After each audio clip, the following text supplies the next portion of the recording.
पिछले लेक्चर में हम लोगों ने शल्य जो करता है, जो चिकित्सक होता है, जो सर्जन होता है, उसके कौन कौन से गुण होने चाहिए, आचार्य सूत्र में जो बताए थे वो हम लोगों ने पढ़ा था।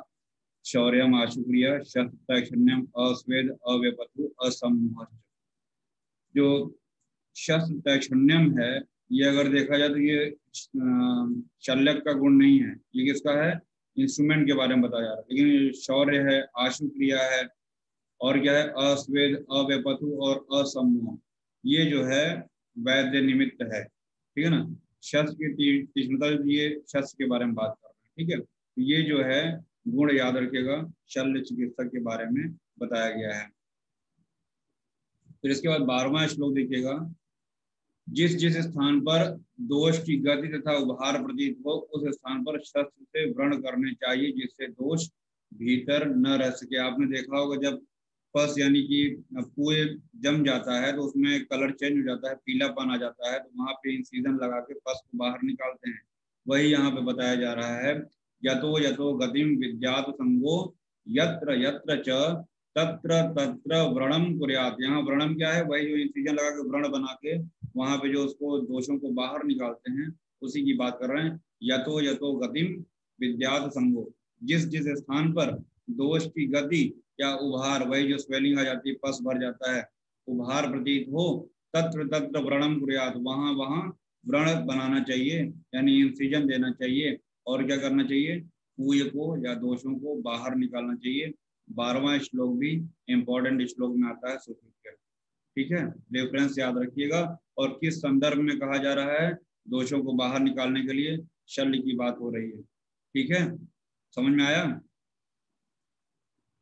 Yes sir. तो ये 12वां श्लोक इंपॉर्टेंट है। फिर इसके बाद जो हम लोगों ने अभी कल पढ़ा था अष्टकर्म, पिछले लेक्चर में, छेद भेद्य लेख्य वेद्य ऐषण आहरण और वाग्भट के अनुसार संग्रह हृदय 13 उग्र उमद, ये सब दुनिया भर का बताया था आपको।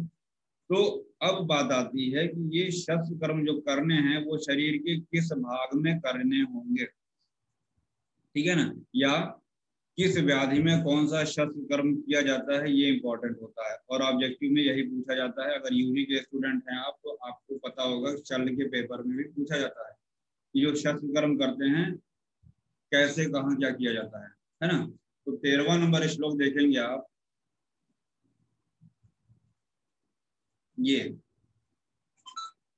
भ्रू गंड शंख ललाट अक्षिपुट ओष्ठ दंत वेष्ट कच्छा कुच्छि वंक्षण, है ना। तो ऐसे कुछ जगह यहाँ पे लिखे हैं आचार्य सुश्रुत ने, जहाँ पे छेदन करना चाहिए। और छेदन कैसा होना चाहिए, तिर्यक छेदन करना चाहिए। ठीक है, ये तिर्यक छेदन की बात यहाँ पे कर रहे हैं। तो याद रखिएगा, इतने स्थानों पर पूछा जाता है कि गंड स्थल पे कैसा शस्त्र कर्म करेंगे, तो तिर्यक छेदन करेंगे।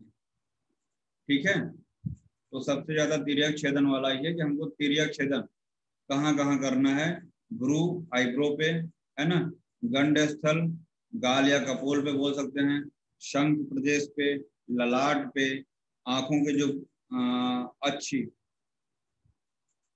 आंखों के जो पलक है, हालांकि भ्रू वाला पोर्शन भी वही आ जाता है। फिर इसके बाद ओष्ठ होता है, दंत वेष्ट, हम मुख रोग जब पढ़ाएंगे तो वहां पे बताएंगे, दंत वेष्ट मसूड़ों को बोलते हैं। फिर इसके बाद कक्षा एक्जिला को बोलते हैं, और कुच्छी उदर को बोलते हैं, वंक्षण पूर्व संधि को। इस तरीके से इन स्थानों पे आपको तिर्यक छेदन करना है। बस दिमाग में बैठा लो और रट लो इसको। श्लोक अगर याद हो जाए तो अच्छी बात है। तो ये पहला था तिर्यक छेदन, कहाँ कहाँ करेंगे।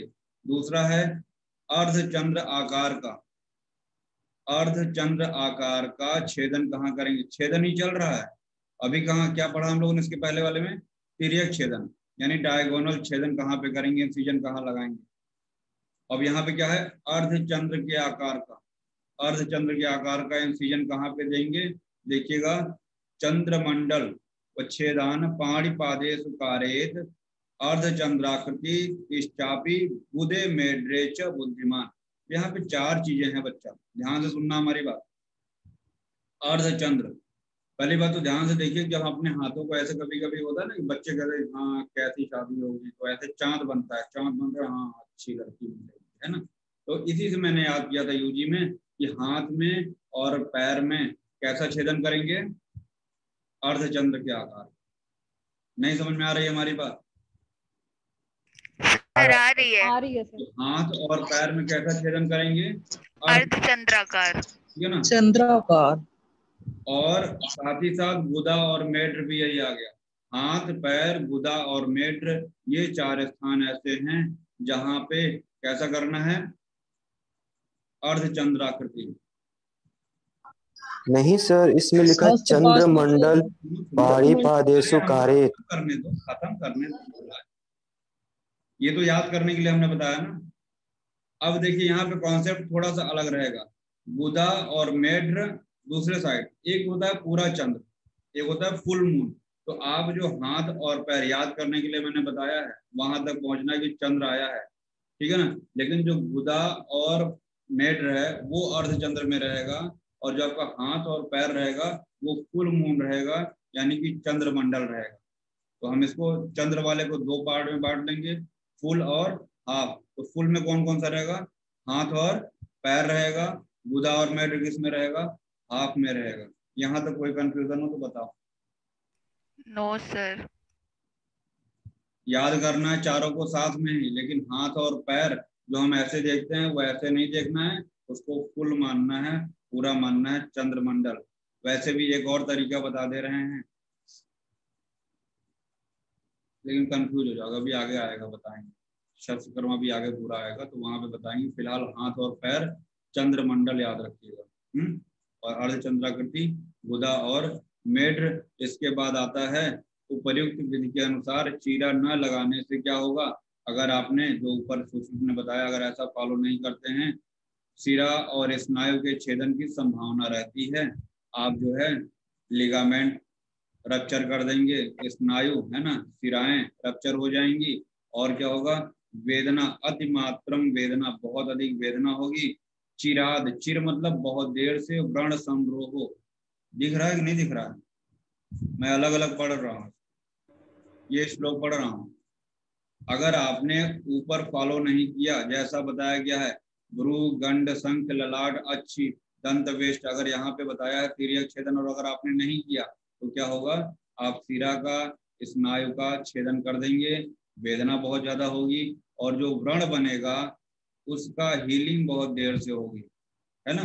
जो व्रण की, वुंड की हीलिंग होगी वो बहुत देर से होगी। और क्या है, मांस कंद प्रादुर्भावश्च इति, मांस की गांठ, वहां पे मांस के गांठ उत्पन्न हो जाते हैं, है ना। ट्यूमर टाइप का वहां पे बन सकता है, कुछ ग्रंथि टाइप की वहां पे बन सकती है। तो याद रखिएगा ये कैसे हुआ, जो 13 और 14 में बताया नियम, अगर उस नियम के विपरीत कार्य किया जाए तो ये कॉम्प्लिकेशन हो जाएंगे, 13, 14 और 15। नेक्स्ट श्लोक मोस्ट इंपॉर्टेंट, बहुत से लोग को पता भी होगा कि कौन कौन से ऐसे शल्य कर्म हैं। अभी हम लोगों ने थोड़ी देर पहले पढ़ा था कि शल्य कर्म कराने से पहले आहार कैसा होना चाहिए, लघु आहार, कहीं ऐसा पढ़ा था?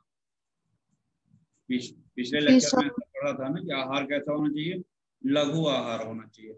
बट आपने देखा होगा कि जब शल्य कर्म करते हैं, पेट वगैरह में जब सर्जरी करते हैं, अश्मरी वगैरह में, रीनल स्टोन जब अश्मरी में ये सब करते हैं सर्जरी, तो कहते हैं ना खाली पेट रहना है, एम्प्टी स्टमक रहना है, रात भर खाली पेट रहते हैं। वैसे भी रात में व्यक्ति खाना खा के सो जाता है, सवेरे जो है अर्ली मॉर्निंग सर्जरी कर दी जाती है। तो ये जो कुछ व्याधियां सुश्रुत ने बताई, जिसमें मूढ़ गर्भ है, उदर रोग है, अर्श है, पथरी है यानी अश्मरी, भगंदर और मुख रोग, याद रहेगा कितनी है, 6।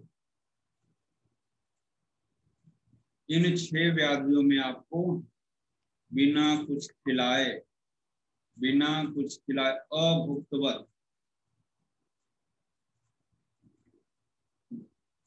मतलब बिना कुछ खिलाए एम्प्टी स्टमक की सर्जरी करनी है। ये 6 के 6 व्याधियां आपको पता होनी चाहिए। थोड़ा सा कंफ्यूजन इसमें 2 में होता है, अर्श और भगंदर भी है इसमें, याद रखिएगा, ठीक है। मुख रोग में भी अगर सर्जरी करनी है तो अभुक्तवत ही रखना है। वाघभट ने सिर्फ 4 रोगों में बिना भोजन कराए हुए सर्जरी करने के लिए बताया है, मूढ़ गर्भ है, अश्मरी है, मुख रोग है और उदर रोग। मोस्ट मोस्ट मोस्ट इंपॉर्टेंट श्लोक 15, ये 16। आगे चला जाए। Yes sir. तो गुदा और मेढ पे कैसा छेदन करेंगे? अर्धचंद्राकार। गंड कपोल पे कैसा करेंगे? सर तिर्यक छेदन। पढ़ते रहो, याद हो जाएगा। इसके बाद देखिएगा अगला जो श्लोक है उसमें कुछ बातें बताई गई हैं। तत्र शस्त्रम वचार्य शीत, दुनिया भर का ऐसे लिखा हुआ है। इसमें जो हमने मार्क किया हुआ है प्रच्छाल कषायण, प्रच्छाल मतलब प्रक्षालन करना है, आपको व्रण का प्रक्षालन करना है कषाय द्रव्यों से। हमने प्रक्षाल्य कषायण इसको अंडरलाइन किया हुआ है। तिल कल्प मधु सर्पी इसको अंडरलाइन किया हुआ है, ठीक है ना। प्रगाढ़म औषधम युक्ताम नादि स्निग्धाम नादि रोक्षाम वर्ती प्रणिदध्यात् ततः कल्केन आज। नीचे देखिए क्या क्या लिखा है। व्रण का शोधन करेंगे, वर्ती रखेंगे, कल्क रखेंगे, कवलिका रखेंगे, वस्त्र का पट्ट करेंगे मतलब वस्त्र जो बैंडेज करते हैं, और धूपन कर्म। ये सीक्वेंस बताया है सुश्रुत ने। अगले श्लोक में आपको क्लियर हो। हिंदी जो इसकी देखिए, सबसे पहले आपको क्या करना है कि अंगुलियों द्वारा व्रण को धीरे धीरे दबाकर कषाय से व्रण का प्रक्षालन करेंगे। अगर कहीं पे व्रण बन गया है तो सबसे पहले तो उसमें आपने देखा होगा कि दबा दबा के पस को बाहर निकाला जाता है। ऐसा करते हैं, पस को बाहर निकाला जाता है। फिर कषाय से व्रण का प्रक्षालन करेंगे, मतलब क्लींजिंग ऑफ वुंड। किससे कर रहे हैं? कषाय रस से ना, कषाय रस के द्रव्यों से वुंड क्लींजिंग करेंगे।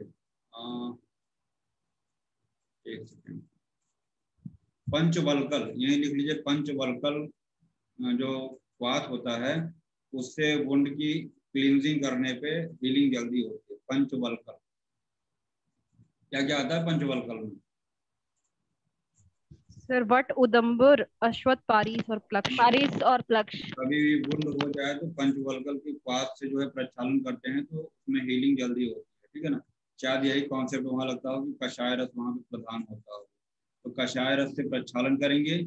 इसके पश्चात क्रोध, यहाँ पे शुद्ध वस्त्र को बोलते हैं भाई। आजकल गॉश पीस वो बैंडेज वगैरह आ गया है, पहले तो वस्त्र ही होता था ना। तो शुद्ध वस्त्र से व्रण के भीतर के शेष कषाय जल को पोंछ कर तिल कल्प शहद और घृत से लिप्त, यानी कि तिल कल्प शहद और घृत इन तीन का लेप करेंगे उसमें। और न तो अधिक स्निग्ध रहे न अधिक रुक्ष रहे। तो ये लेप कर रहे हैं, न तो अधिक रूखा रहे न अधिक स्निग्ध रहे।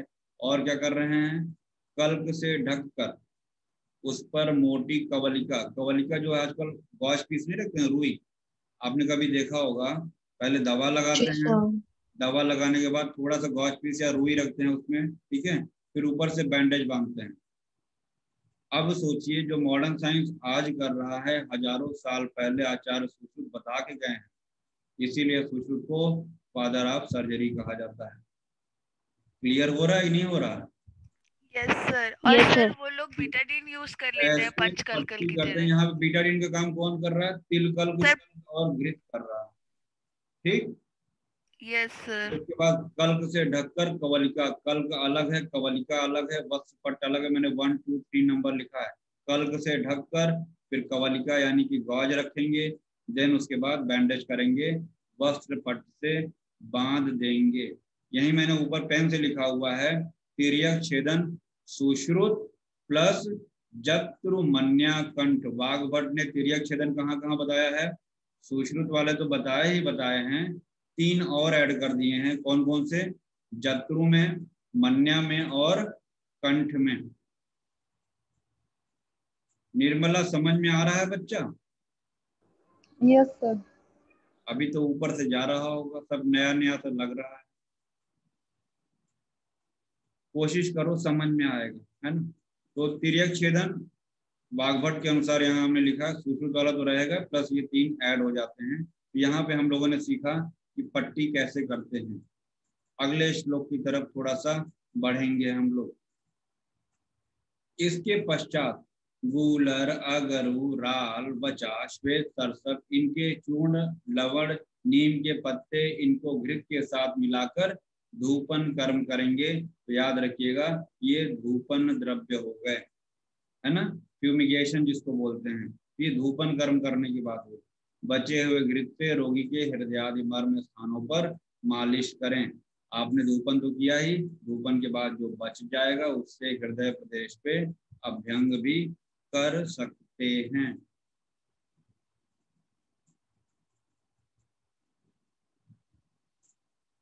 छोड़ देना, सब छोड़ देना।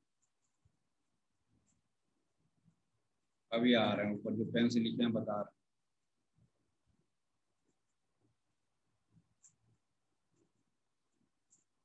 डिफरेंस याद रखना, इस श्लोक का कोई खास मतलब नहीं है, ठीक है ना।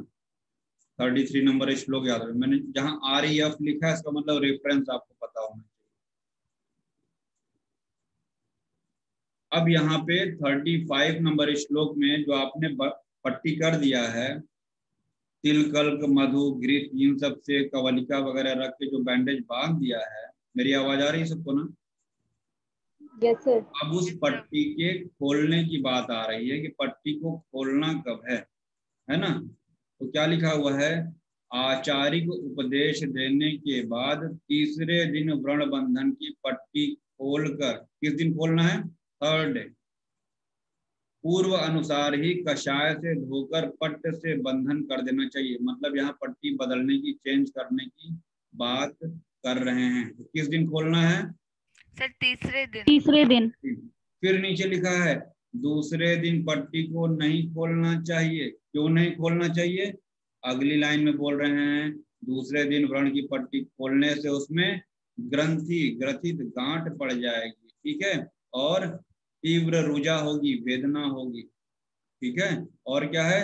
व्रणश्चापी, वही चिर से, देर से उसमें रोहण होगा, उसकी हीलिंग बहुत देर से होगी। तो याद रखिएगा दूसरे दिन पट्टी खोलने पर उसमें गांठ पड़ जाएगी, देर से रोहण होगा और वेदना बहुत अधिक रहेगी। अभी जो हम ऊपर छोड़ दिए पेन से लिखे हुए थे उसको यहीं पे लिख लीजिए, मैं बोल दे रहा हूं। सुश्रुत ने किसी अन्य चैप्टर में बताया है कि सौम्य ऋतु में 7 दिन पर पट्टी खोलना चाहिए। लिख लीजिए, फिर हम बता रहा हूं। यहीं पे लिख के याद है। किताब सबके पास है कि नहीं भाई? नहीं। Yes sir. सौम्य ऋतु में 7 दिन पर, साधारण ऋतु में 5 दिन पर और आग्नेय ऋतु में 3 दिन पर। थोड़ा सा कॉन्सेप्ट यहाँ जो बताया 3-3 दिन पर खोलना चाहिए, वो एक सामान्य बात की है उन्होंने, ठीक है। अगर ऑब्जेक्टिव में पूछा जाएगा कि सौम्य ऋतुओं में कितने दिन पे पट्टी खोलनी चाहिए, तो 7 दिन पे, साधारण ऋतु में 5 दिन पे और आग्नेय पे 3। अगर सौम्य, साधारण और आग्नेय की बात नहीं की है तो आंसर लगाएंगे 3 वाला, एक सामान्य। सौम्य, साधारण और आग्नेय ऋतु में। सूत्र 18 में एक बात और आई है, पित्त रक्तज व्रण, पियार मतलब प्यार, जहां पे प्यार रहेगा वो हम प्यार बोलेंगे। तो पित्त रक्तज, जो रक्त और पित्त युक्त जो व्रण रहेगा, या शरद और ग्रीष्म ऋतु में, यानी कि पित्त रक्तज व्रण हो, शरद और ग्रीष्म ऋतु हो, तो पट्टी दिन में 2 बार। नहीं समझ में आई बात?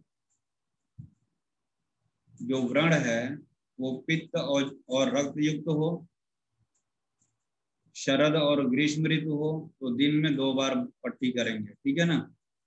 कफ वातज व्रण में, हेमंत और बसंत ऋतु में तीसरे दिन पट्टी खोलना है। नहीं समझ में आ रहा है बात? आ रहा है सर। तो याद करने के लिए बनाया था, सरजी प्यार 2 बार। सरजी, सरजी मतलब सरजी, सर से शरद, जी से ग्रीष्म, प्यार से पित्त रक्तज व्रण, 2 बार मतलब दिन में 2 बार। नहीं समझ में आ रहा? ऊपर से जा रहा है, जो बोल रहे हैं उसको आ रहा है सर। तो बाद में याद रहेगा, है ना।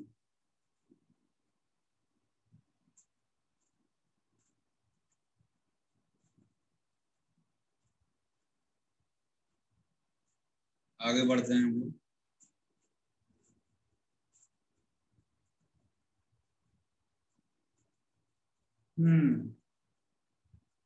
जल्दी अच्छे होने की आकांक्षा से शीघ्रता करके सदोष व्रण पर रोपण क्रिया कभी नहीं करनी चाहिए, क्योंकि अंतर्दोष रोपित व्रण बाद में थोड़े कुपथ्य करने से भीतर ही भीतर उठाकर विकार उत्पन्न कर देते हैं।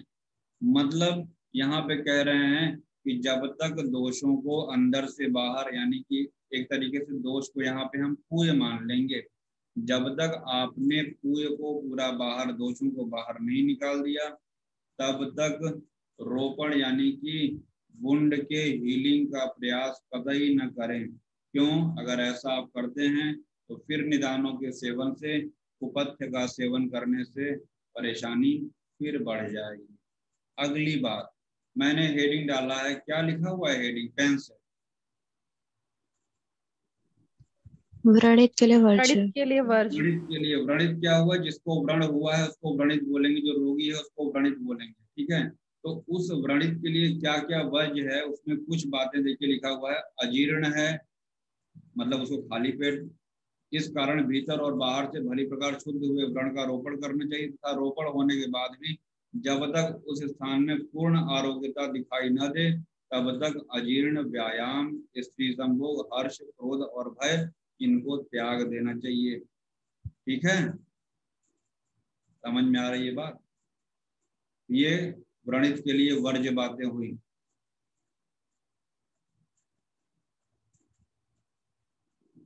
अभी जो इस चैप्टर के स्टार्टिंग में ही व्रण के बारे में एक श्लोक आया था, क्या था वो? आयतस्य विशालस्तु विभक्तो निराश्रय, ऐसा कुछ करके आया था ना श्लोक? Yes sir. वैसे ही मिलता जुलता श्लोक व्रण सूत्र 23 में हम लोग पढ़ेंगे। तो ये जो यहाँ पे विमर्श में श्लोक दे रखा है, यहाँ पे न बता के जब सूत्र 23 हम एक्सप्लेन करेंगे तो वहां पे बताएंगे, वहां पे शुद्ध व्रण के लक्षण, रूह्यमान व्रण के लक्षण, इस तरीके से कई प्रकार के व्रण वहां पे हम लोग पढ़ेंगे और कैसे कैसे याद करना है वो सब वहीं पे बताएंगे। तो यहाँ पे सिर्फ इतना जान लीजिए, त्रिविध दोषे अनाक्रांता शावस्फटिका सम अवेदनो निराश्रावो व्रण शुद्ध इति उच्यते। ये शुद्ध व्रण का लक्षण है। इसी के बाद सम्यक व्रण रूढ़ लक्षण, ये सब वही पढ़ेंगे, यहाँ पे खिचड़ी मत बताइए। ठीक, तो याद रखिएगा शुद्ध व्रण का लक्षण सूत्र 30 में हम लोग को पढ़ना है। अभी हमने बताया ना कि बुद्धिमान वैद्य हेमंत, शिशिर और बसंत ऋतु में तीसरे दिन पट्टी खोलने और शरद, ग्रीष्म और वर्षा ऋतु में दूसरे दिन पट्टी खोले। अब एक दूसरा कॉन्सेप्ट भी आ गया, ठीक है। फिर देखिए, यदि पैतृक व्रण हो तथा शरद ऋतु या ग्रीष्म हो तो दिन में सुबह शाम 2 बार पट्टी खोलनी चाहिए। नहीं समझ में आ रहा है बात? हेमंत, शिशिर और बसंत, बसीहे मैंने याद करने के लिए बताया है, बसंत, शिशिर और हेमंत, इसमें क्या करना है आपको? पट्टी तीसरे दिन खोलनी है। और ग्रीष्म, वर्षा और शरद में दूसरे दिन खोलनी है। फिर इसके बाद वही पैतृक व्रण है, शरद और ग्रीष्म है, उसको रक्त भी मान लीजिए। पित्त और रक्त में लिखा है तो कुछ सोच समझ के लिखा है, क्योंकि सुश्रुत वही बात अलग अलग चैप्टर में घुमा फिरा के कह रहे हैं। तो मैंने लिखा है तो किसी दूसरे चैप्टर से रेफरेंस लेके लिखा है। यही बात कहीं उन्होंने रिपीट की है, यही श्लोक, तो वहां पे पैतृक के साथ साथ रक्त शब्द भी प्रयोग किया है। ठीक है, इसलिए जैसे हमने बताया है, पित्त रक्त हो, ग्रीष्म हो, शरद हो, 2 बार। ठीक, सुबह शाम 2 बार पट्टी खोलनी चाहिए। जब तक पूरा चैप्टर अपने से आप खोल के नहीं पढ़ोगे, सिर्फ एक लेक्चर में पढ़ लेने से समझ में आने वाला नहीं। ठीक है, आपको अपने से मेहनत करनी पड़ेगी। अगला श्लोक है, किसी शस्त्र की चोट से अथवा शस्त्र क्रिया के कारण व्रण में उत्पन्न हुई तीव्र वेदना, अगर बहुत ज्यादा पेन हो रहा है, किसी शस्त्र से चोट लग गया है, बहुत ज्यादा पेन हो रहा है, शरीर को दुखिता या संतप्त करती हो, तो मुलेठी के चूर्ण से किंचित उष्ण घृत के द्वारा सिंचन करना चाहिए। अगर बहुत ज्यादा पेन हो रहा है, चोट लगी है, तो मुलेठी और उष्ण घृत, याद रखिएगा यहाँ पे यष्टिक मधुकांति वे, साथ में साथ घृतेन सा, ठीक है ना। पोषणेन शब्द आया है, घृत कैसा होना चाहिए? पोषण होना चाहिए, उष्ण होना चाहिए। तो उष्ण घृत प्लस यष्टिक मधु शस्त्र निपात जन्य वेदना, लिख लीजिए। शस्त्र निपात जन्य वेदना को शांत करने के लिए क्या देते हैं? यष्टि मधु प्लस उष्ण घृत। हो गया? ये बहुत इंपॉर्टेंट चैप्टर था, 5वां चैप्टर, जिसमें आपको थोड़ा सा व्रण के बारे में सूचना ने बता के डराया कि हम सर्जरी शुरू कर रहे हैं, थोड़ा सा रुक गए। फिर उसके बाद उन्होंने पट्टी के बारे में बता दिया, पट्टी कैसे बांधते हैं, फिर पट्टी कैसे कैसे खोलते हैं ये बता दिया उन्होंने। फिर थोड़ा सा पीछे हटे, शस्त्र कर्म के बारे में बता डाले, अष्टविध शस्त्र कर्म, और व्रणित के लिए क्या क्या वर्ज्य होना चाहिए वो बता डाला उन्होंने, और साथ ही साथ शस्त्र निपात जन्य वेदना में क्या करना चाहिए ये बता दिया। बच्चा, हमने बताया था कि इमरजेंसी चिकित्सा कहाँ है। श्लोक नंबर 41 देखिए। व्रण में पाक द्वारा अथवा तीव्र रक्तस्राव द्वारा हानि या प्राण भय की संभावना होने पर पट्ट मोक्षण के उक्त नियमों का ध्यान न देते हुए जलते हुए मकान के प्रतिकार की तरह जिस किसी उपाय से लाभ पहुंचे वैसी प्रतिक्रिया करिए। थोड़ा सा यहाँ पे इन्होंने ये बताया कि नियम कानून हर जगह नहीं लगाना है। जब रोगी मर रहा हो तो यहाँ पे दूसरे तीसरे चौथे दिन का पट्टी खोलने का नहीं देखेंगे, वहां पे कुछ भी करके अपने नियम को लगाते हुए रोगी के प्राणों की रक्षा करनी है। अगर मकान जल रहा हो तो वहां पे नियम कानून नहीं देखेंगे, मकान को जलने से बचाना है। तो 41 श्लोक का रेफरेंस याद रखिएगा, अधिपातेश रोगेश, है ना? समझ में आया? 41। फिर भी यही बताया गया है कि नियम हर जगह नहीं फॉलो किया जाएगा। अगर बहुत इमरजेंसी है, आत्यायिक अवस्था है, घर जल रहा है, तो पहले घर को बचाइए, है ना? तो यहाँ पे एक तरीके से इमरजेंसी की बात है ना, इसको याद रखिएगा। अगला चैप्टर ऋतुचर्या है, चरक को ही फॉलो करेंगे, बट इससे पहले कुछ हमने अपने नोट्स की बातें यहाँ पे रखी हैं, उसको भी हम शेयर करेंगे।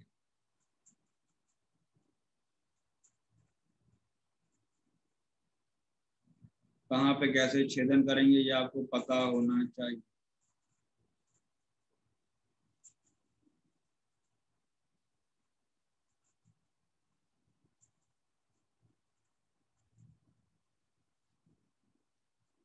आप देख के भयभीत मत होइए, ये हम लोग पढ़ेंगे शस्त्र कर्म सुश्रुत में ही पढ़ेंगे। अब चूंकि यहाँ पे अष्टविध शस्त्र कर्म हम लोग पढ़ चुके हैं, है ना? अब वो अष्टविध शस्त्र कर्म कहाँ कहाँ करते हैं, या तो स्क्रीनशॉट ले लीजिए आप, आपके सामने चल रहा होगा, या आपके पास PDF हमने भेज ही दिया है, तो उसको अपने नोट्स में बना लीजिए और याद करना है उसको, है ना? तो ये आपके सामने जो स्क्रीन पे दिख रहा है, रटना आपको है।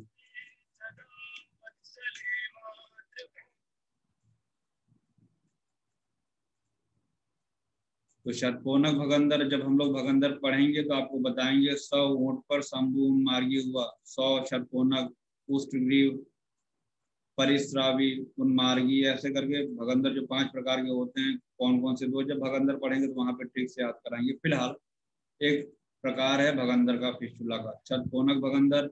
ग्रंथि भी कई तरीके की होती है, श्लैष्मी ग्रंथि हुआ, अर्बुद है, नाड़ी व्रण है, अर्श है, गलशुंडिका, जब मुख रोग पढ़ेंगे वहां पे हम लोग पढ़ेंगे गले के रोग में, अदृश है, वल्मीक है और उपदंश। तो वल्मीक और उपदंश दोनों जो है क्षुद्र रोगों में आ जाते हैं। मांस संघात भी है। तो इस तरीके से इतने रोगों में हम लोग क्या करते हैं, छेदन कर्म करते हैं, है ना? वैसे ही भेदन के बारे में लिखा हुआ है, सन्निपातिक के अतिरिक्त शेष 5 विधृति। अगर शल्य पढ़ रहे हैं, अगर आपने ग्रंथि विधृति इन सब के बारे में नहीं पढ़ा, इनके भेद नहीं पढ़ा है, तो अफसोस रहेगा, क्योंकि एग्जाम में सब पूछा जाता है। तो सन्निपातिक के अतिरिक्त शेष 5 विधृतियों में आपका भेदन कर्म करना है। बेसर्प में, प्रमेह पेटिका में, व्रणशोक में, क्षुद्र। अभी खाली नाम रट लीजिए, आपको सारी व्याधियां पढ़ाई जाएंगी सुश्रुत में। लेखन कर्म कहाँ कहाँ करना है,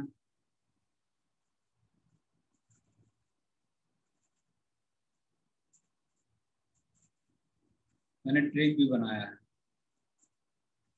एक सेकेंड।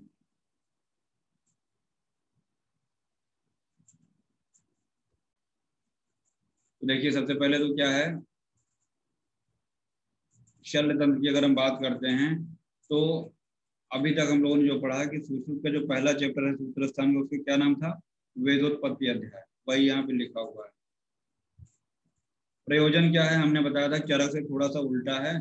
चरक ने पहले स्वस्थ से स्वास्थ्य रक्षण बताया और सुश्रुत ने क्या बताया कि व्याधि की चिकित्सा करना पहला प्रयोजन बताया। शल्य चिकित्सक के जो 6 गुण होते हैं वो आपको पता है, शौर्य, आशुक्रिया, शस्त्रैक्षण्यम, अस्वेद, अव्यपतु, असमूह। यहाँ तक समझ में आया? ये जो सामने आपके दिख रहा, yes sir. Yes sir. Yes sir. त्रिविध कर्म जो सर्जरी में होता है, पूर्व कर्म, प्रधान कर्म, पश्चात कर्म, ये भी आपको पता है। फिर शस्त्र कर्म की अगर हम बात करते हैं तो 8 होते हैं सुश्रुत के अनुसार, छेदी, भैया, लेवे, ऐश, आहरण, विश्रावण और सीवन, एबीएस। ये हमने आपको ट्रिक बताया था याद करने का। ठीक, अभी हमने आपको छेदन कर्म कहाँ कहाँ, अर्धचंद्राकार कहाँ करते हैं, कहाँ चंद्राकार करते हैं, कहाँ तिर्यक करते हैं, वो हमने आपको बताया। ठीक है, एक चार्ट हमने दिखाया अभी आपको, आपके पास है कि किस व्याधि में कौन सा शस्त्र कर्म करते हैं, तो रटना आपको है। फिर हम लोगों ने बताया था कि ऐषण और आहरण को चरक ने यंत्र कर्म माना है, शस्त्र कर्म नहीं माना है, इसीलिए 2 कम हो जाते हैं। उन्होंने शस्त्र कर्म कितने बताए हैं चरक ने? 6 ही बताए हैं। अगर हृदय की बात करें तो 13 है, संग्रह की बात करें तो 12 है। याद करने का ट्रिक क्या बताया था? उग्र, कुमद, उत्पाटन, ग्रहण, कुट्टन, मंथन और दहन, कुछ इस तरीके से करके हम लोगों ने पढ़ा था। और आपको बताया था कि जो शस्त्र कर्म करते हैं 2 अंगुल या 3 अंगुल से ज्यादा लंबा इंसिजन नहीं करेंगे, ज्यादा लंबा व्रण नहीं करेंगे। फिर इसके बाद हम लोगों ने पढ़ा था प्रशस्त्र व्रण का लक्षण, आयतश्च, विशालश्च, सुविभक्तो निराश्रय, प्राप्त काल व्रण कर्माणि, और ये भी बताया था, श्लोक रट लेना। फिर देखो तिर्यक छेदन कहाँ कहाँ करते हैं, अभी आया ना बुक में।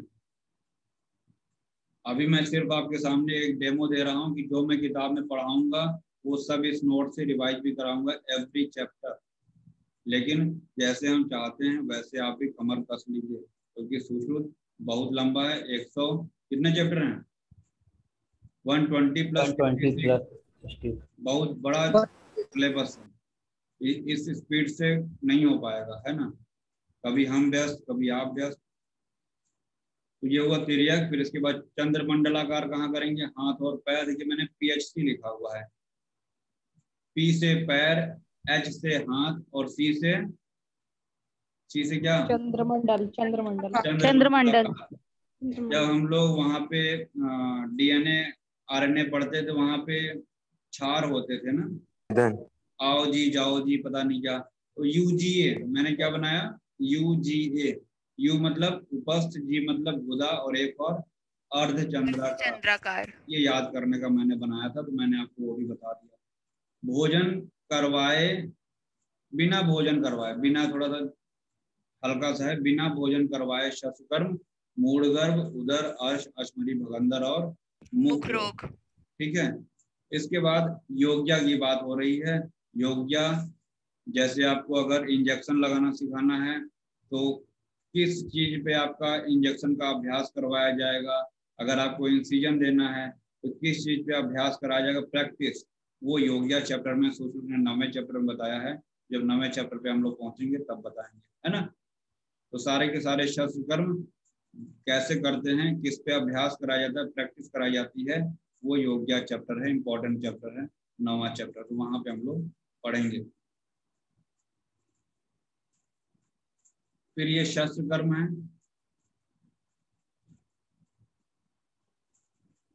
शस्त्र कर्म व्यापक जब चैप्टर आएगा तभी बताएंगे। शल्य की गतियां भी इंपॉर्टेंट है, चैप्टर में ही बताएंगे, अभी नहीं बताएंगे। ये क्या है? यंत्र कर्म। कितने लोगों ने पढ़ रखा है यंत्र कर्म? अगर किसी ने ये बोला कि नहीं पढ़े हैं तो समझ लेना। कहाँ पढ़े हो यंत्र? कहाँ पढ़े हो? सर वाग्भट में। वाग्भट में कितने पढ़े थे?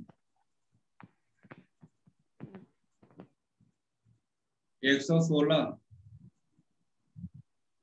Yes sir. स्वास्तिक, संदंश, ताल, नाड़ी, शलाका कैसे याद कराना है वो हमारी जिम्मेदारी है नेक्स्ट क्लास में। ठीक है, तो कल हम लोग अगली क्लास में यंत्र कर्म पढ़ेंगे, शस्त्र कर्म पढ़ेंगे और शस्त्र के बारे में पढ़ेंगे, योग्या पढ़ेंगे। हमने 4 चीजें बताई, यंत्र, शस्त्र, शस्त्र कर्म और योग्या। ये 4 चैप्टर पढ़ने के बाद तब ऋतुचर्या पढ़ाएंगे। पहले थोड़ा सा शल्य वाला पार्ट चल रहा है तो उसको कंटिन्यूअस पढ़ लेते हैं। ऋतुचर्या थोड़ा डिफरेंट है तो उसको अलग से पढ़ लेंगे। वैसे भी आपने ऋतुचर्या 6 ऋतुओं के बारे में जो चरक में पढ़ा है वही यहाँ ये थोड़ा सा कुछ नई चीजें हम लोग को देखने को मिलेंगी। ठीक है, बोलो। Yes sir.